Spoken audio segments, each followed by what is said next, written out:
Folks, we have got a doozy of a video for you today. In my last video, I asked you guys for questions about YouTube, about our resale business, about hairlines, and you guys responded, and I dipped back into the cesspool that is the comment section for the first time in quite a while and came up with this beautiful list. So today, I've also prepared 6 incoming one-up batches that I'm going to be unboxing as I answer these bad boys, and we'll see which I get to the end of first, these packages or the question list. Question 1, where do you see yourself in the reseller journey in 5 to 10 years?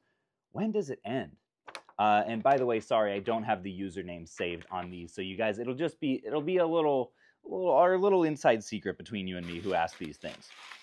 When does it end? Hopefully not soon. I kind of feel when I wake up every day, I'm surprised that it hasn't already.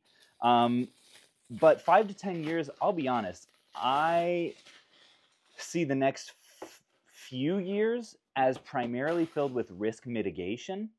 And then, honestly, maybe just the next couple years.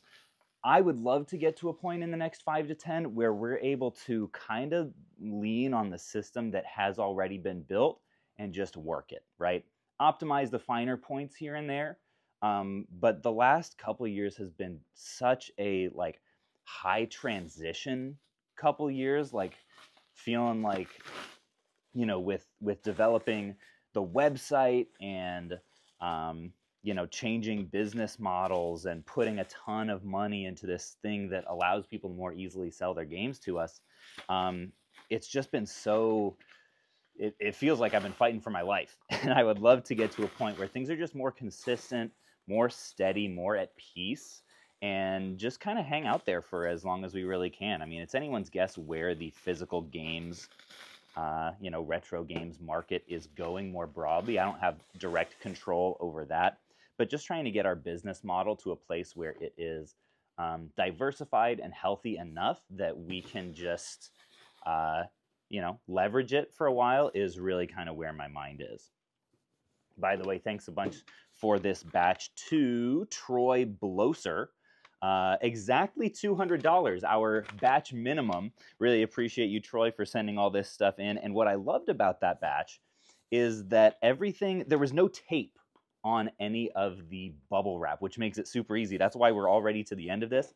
I didn't have to use this little bad boy at all except to get the box open. So appreciate you, Troy. You've probably watched our packing videos before, and we're going to try to get you paid real fast on that. What kind of camera do you use to film? Well, right now, in Spanky's hands is my just regular old iPhone maybe 13 or something. Fantastic pictures on camera phones these days. It's really crazy. And up until just this week, I was using a Samsung S22 for the regular channel because when I would go to conventions and stuff, I didn't like to not be able to ever get out my phone when I was filming. So I had a second phone that was also just able to slip in my pocket that we would film with. I say until recently because just this last weekend, editor Riff I saw at Retrofest in Arkansas, and he convinced me to spend way too much money on this little DJI vloggy camera stick thing. You guys probably know what I'm talking about. Because he just swears by this thing. It's a camera and gimbal all in one, so the picture's supposed to be really smooth. And there are some other little benefits with it. But I do like the idea of not awkwardly carrying around 2 phones in my pocket all the time at conventions and being able to distinguish which is which when they're in my pockets. So this one, let's see, do we have an invoice somewhere in here? This is more like what we're used to seeing in terms of the tape situation. Nothing wrong with it. As long as the games get here safe, we're cool. But it just requires a little bit more doing on the unpacking side. And what we always try to do is use maybe 1 piece of Scotch tape or no tape at all. And games tend to be pretty secure in there. This batch, by the way, is from Dan. Appreciate you, Dan. You probably recognize this. Next question is, how on earth do you keep track of cost of goods with that much inventory flowing through? Good question. It's actually pretty easy. We only pay people through e-checks or PayPal. So pretty much everything that is going out of e-checks or PayPal is all cost of goods. There are other forms of cost of goods too. There's cash, there's card transactions that we spend at conventions, but we have a bookkeeper that goes through and flags everything that is cost of goods. If you're talking about on an individual item level to calculate what we're making on each game, we already have those all like set through OneUp, our software. Like that's what our offer prices are. So like on Smash Bros 3DS Complete right now, I think it's like $9, and we can just go into our own site and like see what we're paying for it. So it kind of works out. Ooh, wait, okay. I need to make sure to keep all of these invoices and stacks of games all together. You seem to have a lot of stock sat in your basement. Do you think it would be beneficial to hire more staff? I imagine in a few months you'll have far too much for the size of your basement. So yes and no. We actually, so let's take a little field trip here. We do, as you can see, have tons of like games sitting on these shelves, but this is only a fraction of what is sitting at Amazon right now. I think our Amazon inventory value at this point is right around $220,000 last I checked. So this is actually not most of what we have for sale. Anything that is publicly for sale is not here. It's actually in Amazon's warehouses. So in terms of expanding the space, the game that we're playing is not really how can we find more space to store games. It's how can we move games through our system faster. What was the actual question? Hiring more staff. That actually is something that I am actively looking into. I don't want to ever have a huge staff, but we're expanding in one specific way that I haven't revealed yet that will definitely require just some additional manpower, because Spencer and Keaton are both kind of maxed out right now, doing an awesome job. I mean, the amount of volume that we're moving out of this basement, I don't really know anyone who's doing it better with this size of staff, but we are at the point where we have to inch that up a little bit. Part of my big business philosophy and what has kept us safe over time is keeping our monthly overhead, our regular obligations low. So I try to scale both things like the space and also things like payroll as slowly as possible, and in response to increased demand for our services rather than in hopes of increased demand, if that makes sense. Love seeing the evolution of the business. What happened to the original idea of putting the business in the garage? Boy, howdy, I am glad that we did not do that in retrospect, because the garage is like, you guys can pan around a little bit here, Spencer, and see what the size of the rest of the basement is. The garage is probably not even 2/3 of this size and also has no AC. So the reason that we didn't in the beginning was to be able to just save on build out costs, right? Like insulation and getting air conditioning in there, and also we wouldn't have anywhere to put our cars then. And I realized that like we don't need the whole basement for the game room, right? Like there would be a lot of wasted space down here anyway, and it ended up being very much the right decision, because if we hadn't, then Spanky would be shivering right now and the camera would be very unstable. Shoot, I just tore Cody's invoice in half like the unincredible Hulk here. We've got, ooh, okay, this batch is something that, a few things that we don't see all that often. We've got a complete Zelda Spirit Tracks. We've got a gorgeous looking Pokemon Edition Game Boy Color. That's not one that we get in too much. Got a Game Genie and a few Game Boy games, including Pokemon Pinball. I feel like I haven't gotten a Pokemon Pinball in a while. We got the wrong version of this someone sent us not too long ago. But we buy the Ruby and Sapphire. Appreciate you, Cody, and sorry that I ripped your invoice. We still love you. Cody is a regular submitter to us here. What do we have next? Let's keep this all in a semi-neat pile here.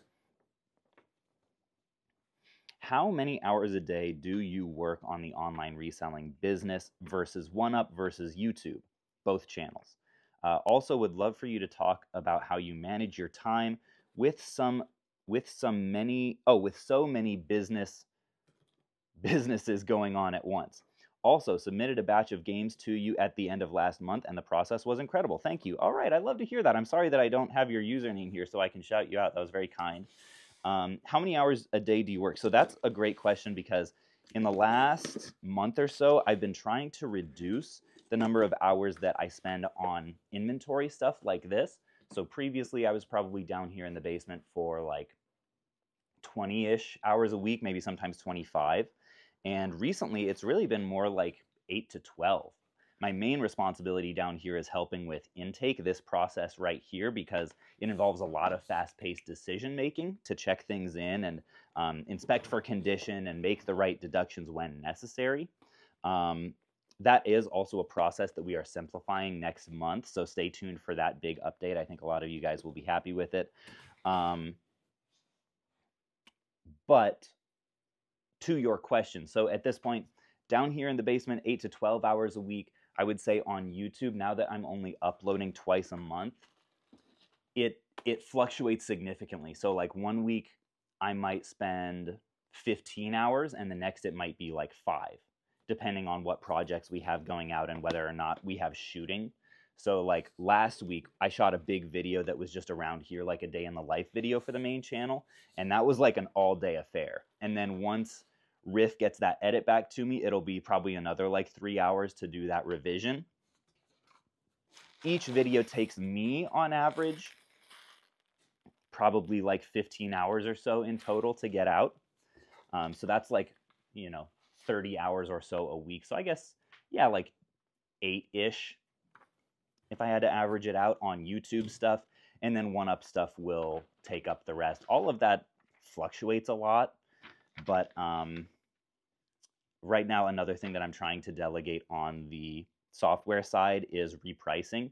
That's something that takes me a solid, like probably 15 or so hours per month and could be done by the right VA.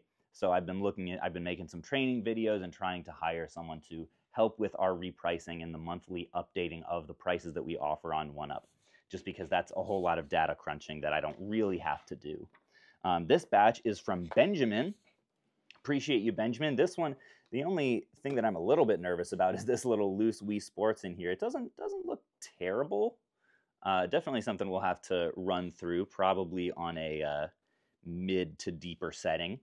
But a lot of things that we like to see here. We've got a few copies of Wii Sports, a Wii Sports Resort. These things we just cannot keep in stock.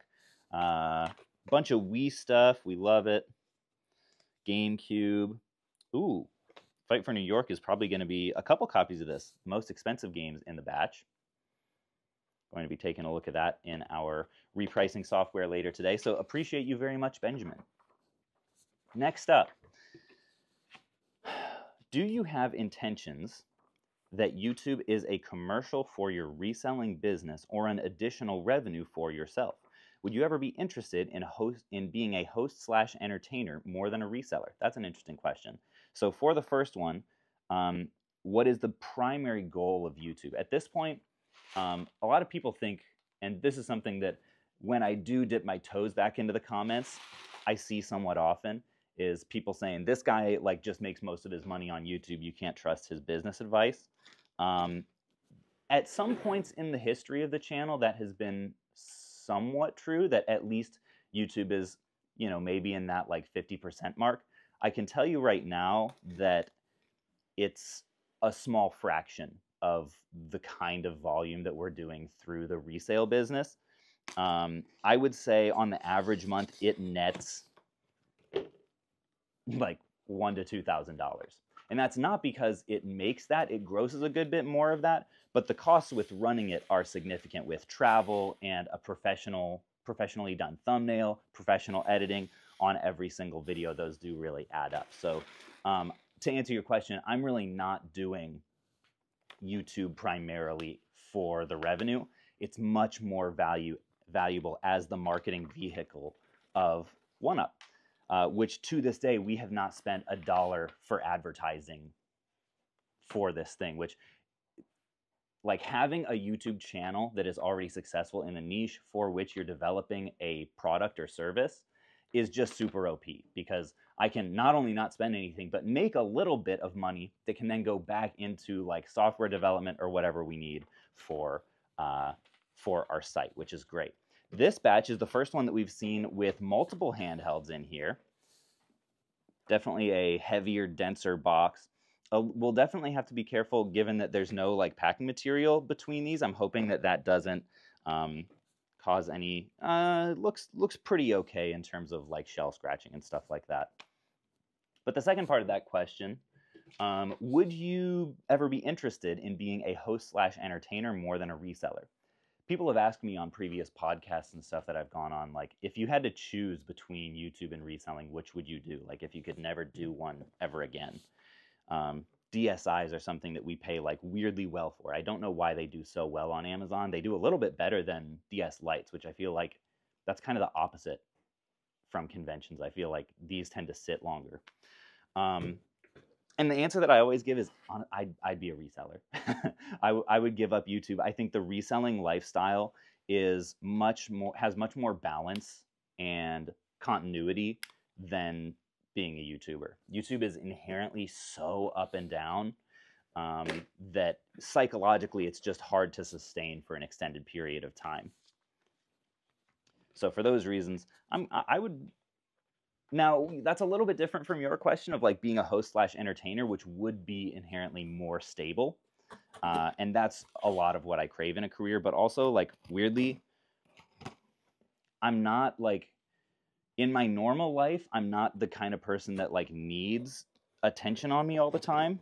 I'm kind of happy to not be that. And I don't think that being a host/entertainer would necessarily fit what I'd want out of a job. I'd rather be like a frickin' backroom analyst and just be in spreadsheets all day.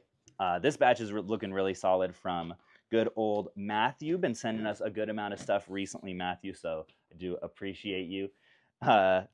Here we continue to go with the largest. People send us a lot of stuff in diaper boxes. I don't know like what it, I guess it makes sense if that's the stage of life you're in. You're going to have access to a lot of large boxes that are all the same type. And we've got, this is something I try to be careful of. On this one, the invoice is on the outside. So we've got to kind of cut around this for Jeremy here. Much appreciated, Jeremy. Oh, wait a second. Is this what okay, no, it is a full invoice. I saw the second page and was like, hold on, is this a box full of like just a few games? We do get those sometimes, and it'll be like, we've gotten entire boxes of just Wii Sports before. Or no, just Mario Kart Wii. And we're always like, yes, easy listing. Love it.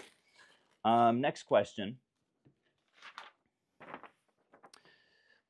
Love seeing the evolution of the space, especially after being over a few times. Oh, this is from Derek. As you know, I work full-time and sell games part-time. If you were in my shoes, how would you go about scaling up the part-time business with time being as unfortunately limited as it is? Keep it up. Appreciate it, Derek, and thanks for coming over and doing a couple bulk deals with us in the last couple months. So I have been in that position before, and the first thing that I did, which you maybe have already looked into, was hired a lister. The one that I hired didn't end up working out long term, but the idea behind it is to train someone up so that you can pay them per listing. And as long as they're doing a good job, you can factor that in essentially to your cost of goods or to your like operation costs when you're buying inventory. So you can increase your qualifications of an item that you're willing to buy. Say normally you want to buy stuff for $10 profit, buy for $5, flip for $15 after fees. If you're paying someone $2 per listing to list everything, then you'll just need to sell for $17 after fees to keep your business model exactly the same. So that's a technique that I really recommend so that you can focus on what is normally the most valuable part of your skill set, which is going to be acquiring inventory, right? That's the thing that's the hardest to train. If you've got industry connections, if you've got like techniques that you use and deals that you're looking to vet, and also that's the thing that most of us like to do most anyway. So assuming you're in kind of a similar position to what I was, I would recommend outsourcing listing first, you know, finding that also is really convenient because if your inventory is small, like a lot of ours is, and you're passing on a bunch of games or a bunch of accessories or whatever to someone, you can give them a bin or two of that to fill their truck up with and a light box, send them on their way, have them do all of it from home, and they don't even have to be in the same space. Spencer's laughing. You still have a light box in your attic, don't you? I think it's here now, but it was in my attic for a long time. It was in, yeah. We did that model for a hot minute. Did you list much out of that? Just Mickey Mouse watches. Mickey Mouse, well, I remember that. Gosh, only the real ones will remember the the Disney watch haul that I got from a pawn shop one time. What a mistake! I can't believe I did that. Modern Caleb would never make a deal like that. Oh no, I'm seeing the faded price sticker on some of these games. Is this someone? Jeremy? I don't know if maybe this is Jeremy's first time sending to us. Most of these look in really solid shape, so appreciate you, Jeremy, as well. Look at this solid stack of PS2. That is a beautiful sight to behold. Did I actually answer that question? Okay, so yeah, I would personally go ahead and hire someone to list first, because that also is kind of the most boring thing for me. Shipping would be next. And then you can spend more of the limited free time that you have actually acquiring those deals. Hopefully that's helpful. Mickey Mouse deals. The Mickey Mouse deals. Hit up your local pawn shops for those. Gosh, what a random thing that was. We are now out of table space here, so we've got 2 more packages and 4 more questions that I will go ahead. By the way, Spanky went ahead and reorganized this little corner over here. Some of you guys may know. And now we've got a nice little congruous shelving system here and plenty of space for the empty boxes. Let's bring this over to the bagging station over there. Or you know what? Let's do that. Come along with me, and you'll see all the beautiful games that our users have sent us. You'll see the top of my head because my hairline is receding. Are you planning to do an update on OneUp? How's it doing economy-wise? For example, how's it doing now that it's free instead of a submodel? And a catch-up on total costs, maybe how much it costs per month to keep it updated, bugs fixed, etc.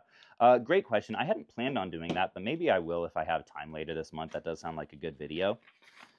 Okay, Taking Back Retro. Love it. We got a business card in there. Thank you, Robert. I'll cover up the info here, but this is the business card, little shout out.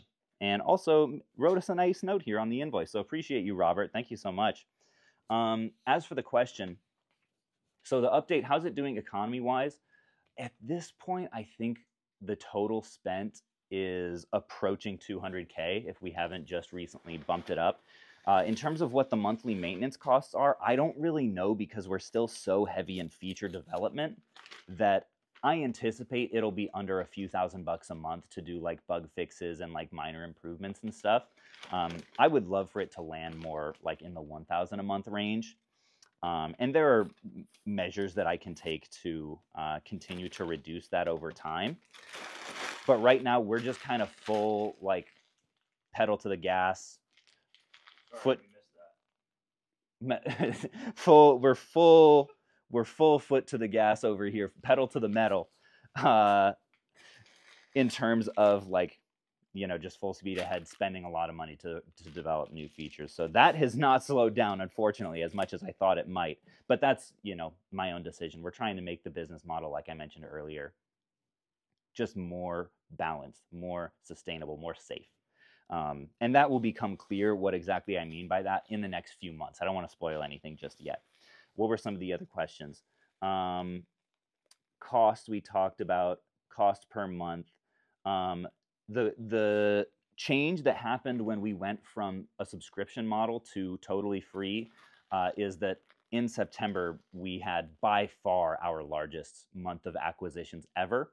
It slowed down a bit, at least in the start of October, but the way that our price change system works, We change our prices at the first of every month, so a lot of our biggest users will hold their batches until towards the end of the month to send us stuff. So the first couple weeks of the month do tend to be a little bit lighter, which is what we're in right now.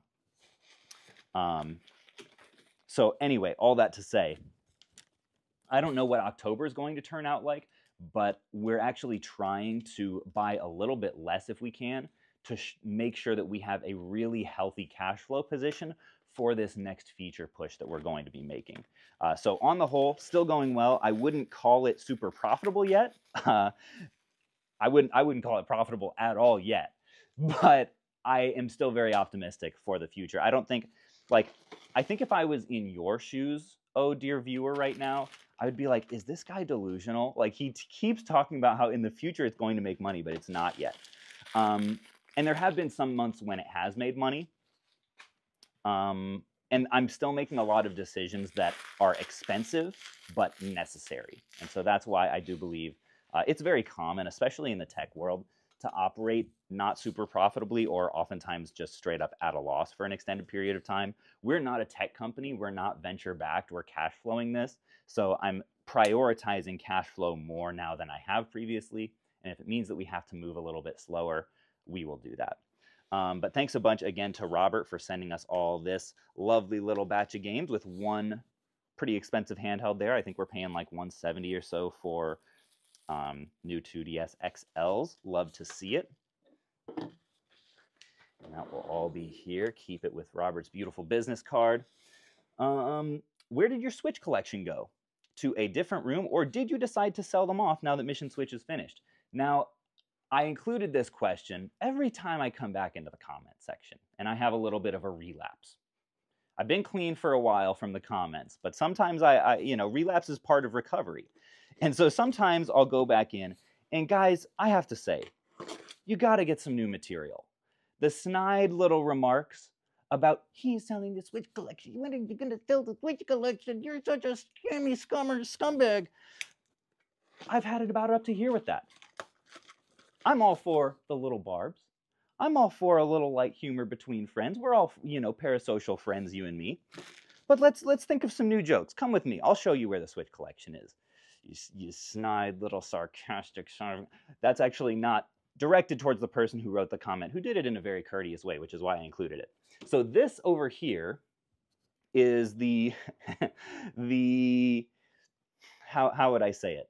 What's the term for, like, this is the interim game room right now, because as much as I really love this space, I actually really like how it's a little bit cozier than it was before and like more tight and everything. It's temporary, because as part of this nebulous expansion that I keep referencing, we're going to need this space. So this is going to go upstairs. But this is the Switch collection over here. It all fit into one bin, except for the big old special edition there. But here's what I want to make very clear. I have absolutely zero moral qualms with selling as much of this as I darn well please. I think that while I definitely understand if you're creating a YouTube series that is building up like how much all these games mean to you and stuff, and then you the next week immediately make a video that in the title somewhat implies that you're selling the whole thing, I get it. But in general, I don't know, I feel the need to just like broadcast this because I've been exposed to some of the more toxic corners of the collector community. It is part of being a healthy, well-adjusted adult who collects stuff to sometimes look at the stuff you collected and ask yourself, do I still like this? And if so, great, keep it. And if not, you should probably either sell it or you give it away or you donate it, so that you're not just constantly accumulating junk for your whole life. That's what we call a hoarder. Hoarder, not good. Just this idea that like you can have like a moral high ground on someone because you keep more of the games that you collect kind of grinds my gears. And I would I actually have stopped even calling myself a collector. I really am more of a curator, because I do think that collectors have this urge to just like accumulate more over their lifetime.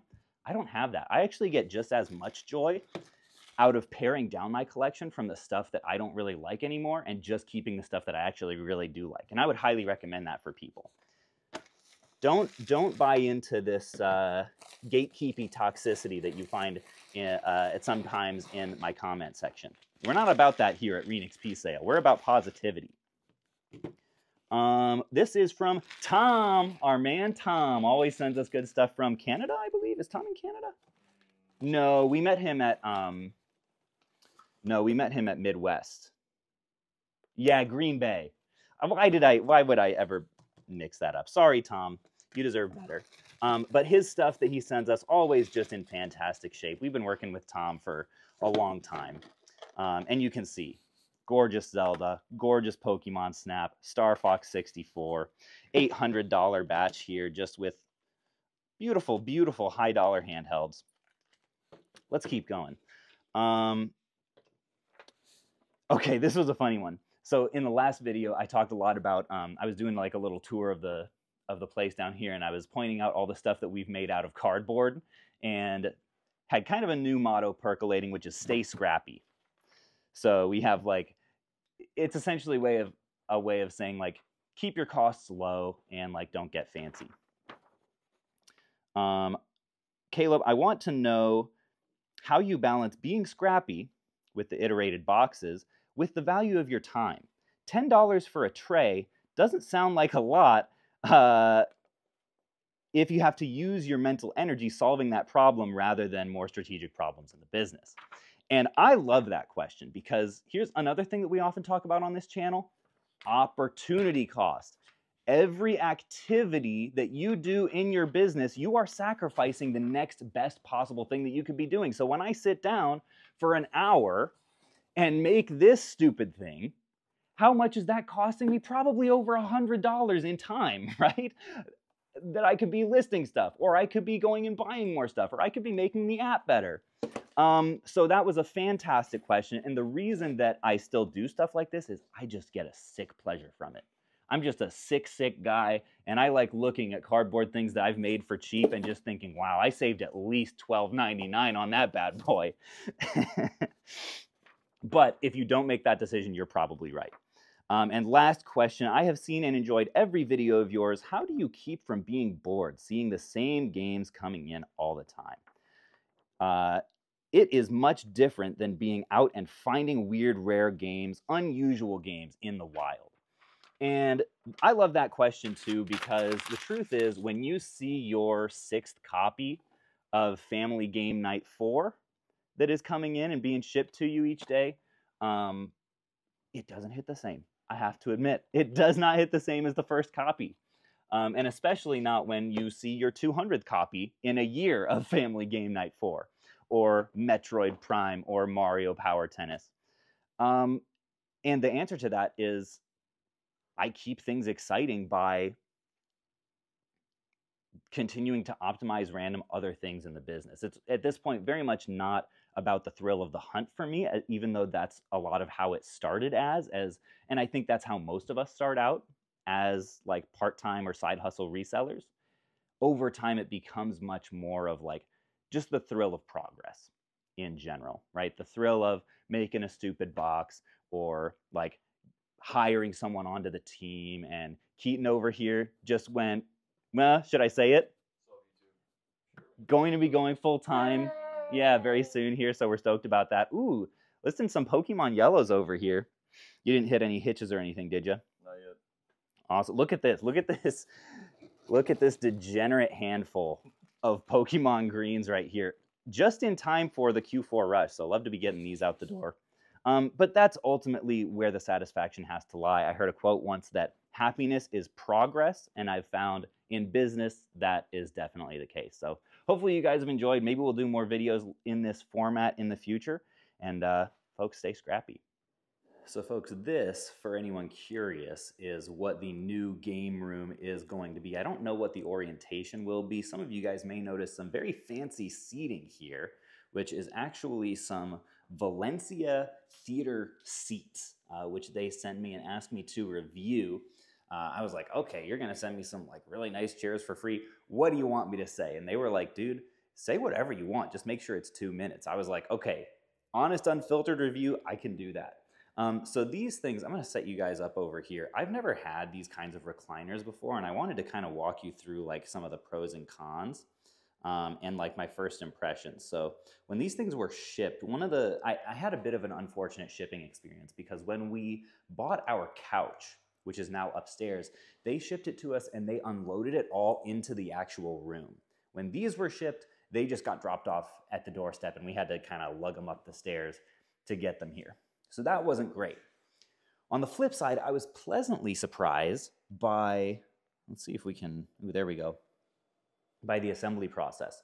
I didn't see this advertised on their website at all, but there were no tools that were necessary to get this thing assembled. It probably took like 20 minutes a piece to get them up and running, which I thought was really solid.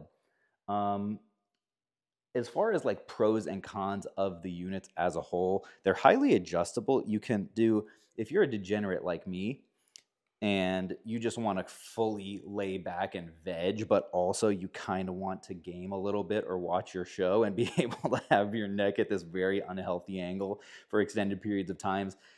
These chairs are awesome for that. They also, now that I'm 30 and decrepit, the fact that they have a lumbar support, oh, look at that. Ooh, the torso is coming up.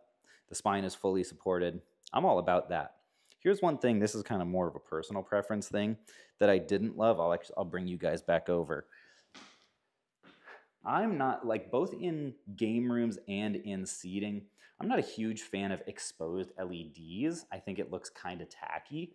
Fortunately, this is customized. I think you just like maybe double tap this. Yeah, and you can turn it off, so that's pretty cool. I'll probably keep them just in standard mode for the most part. If that's something you're into, then you'll probably like it. I also don't know what the heck this thing is. Like I want it to be like a little iPod slider to control some music, but it has like I don't know what that does. Valencia, you've got to tell me.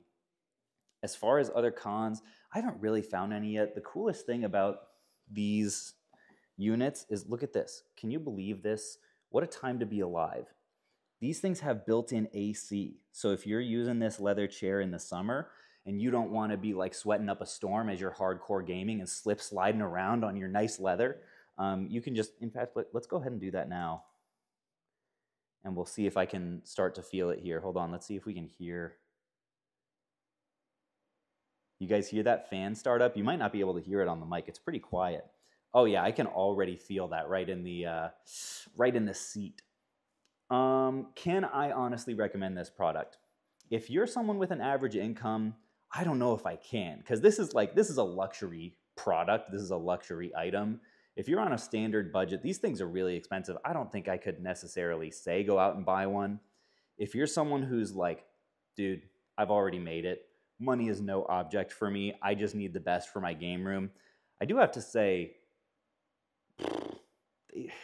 these might be the nicest chairs I've ever sat in, to be fair. So anyway, thanks a bunch to Valencia for sending them. I think they're going to have an awesome place in my game room for a very long time, and I'll link the website in the description too.